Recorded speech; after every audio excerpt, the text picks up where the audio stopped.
But here's the thing. I want to read to you guys in Psalm chapter 6. And so I'm saying you need these notes because I'm about to read to you the entire chapter right now. Because listen to the inside of David. The inside of David. Psalm chapter 6. You want to read this? You want to read it or you want me to read it? I'll read it. I'm just going to sit here. You're my emotional support. Okay.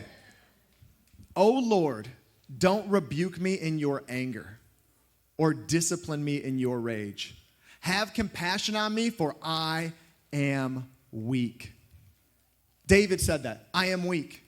Heal me, Lord, for my bones are in agony. I'm sick at heart. How long, O Lord, until you restore me?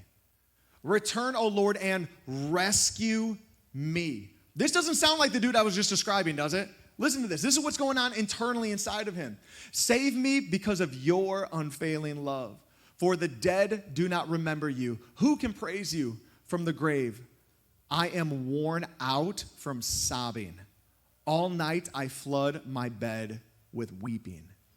Drenching it with my tears. My vision is blurred by grief. My eyes are worn out because of all my enemies. Go away, all you who do evil, for the Lord has heard my weeping. The Lord has heard my plea. The Lord will answer my prayer. That's a lot. Like he's saying, like, that's not you don't hear about that, David, do you? All the stories that we hear about, he's killing somebody. I mean, he can't even build the temple because he's got so much blood on his hands that God was like, you can't do it. Your son actually has to. That's how much blood he had on his hands. He couldn't do it. But look what he brought before the Lord. And so here's what I want to point out from David's life. He had all this success. He was king. He killed and conquered. He did all this stuff. But he had to slow down and bring these deep emotions before the Lord. And my question to you is, do you slow down enough? Like Pastor Joe was talking about, these really intense emotions, this anger, maybe hate that comes up in your heart, immense sadness that we go through, frustration. Do you find yourself slowing down enough and just asking the question like, Lord, what is that? Because what most of us do, using David as an example, what most of us would do when these immense emotions come up within our lives, we go back to the thing that we found success in. Oh, I'm going to go back and I'm going to lead this thing, or I'm going to fight this battle. We go back to the thing that gives us the high to cover up these negative emotions that none of us want to deal with. So good. So are we slowing down enough to say, Lord, why is this light blinking on my dashboard? What is it? Why am I feeling this way? Go ahead. I just wanted to say to that, it's so good because the illustration she just gave is perfect because David didn't go out to try to find another giant. No. He went before the Lord. And so many times we do. We want to go find that success. Not finding a bear, not finding a lion, not fighting a giant, but going to the Lord, who's the one that will fight our battles. Mm-hmm. The last time I felt this way, I got a raise or I got a promotion, so I'm just going to work harder at work so I can get another promotion, another job advancement to cover up the way that I'm feeling, because last time it worked. Last time it covered it up. Last time I didn't have to deal with this emotion.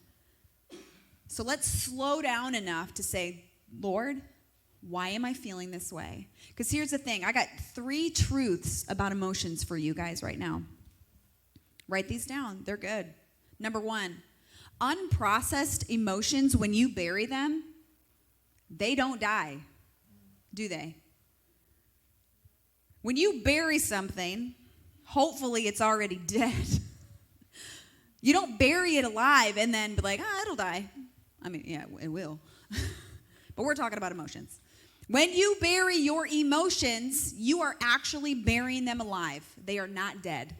And here's what happens. if you don't pay attention to them and you do bury them alive, they will come out in other ways. And we just don't recognize it because it's not an immediate reaction. So, for instance, if you're going to bury this anger and this hate that you feel all the time, you know what it's going to come out as? Stress, insomnia, weight gain, women. It's the worst. It's going to come out cancer. There are scientific studies that show if you are not dealing with your stress and emotions, right? Science is catching up to the Bible. These things will come out in the physical. It also comes out as sarcasm. You ever see people who are so hurt and they just snap back with sarcasm?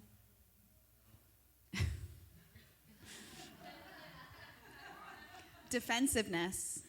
Have you ever heard the saying hurt people?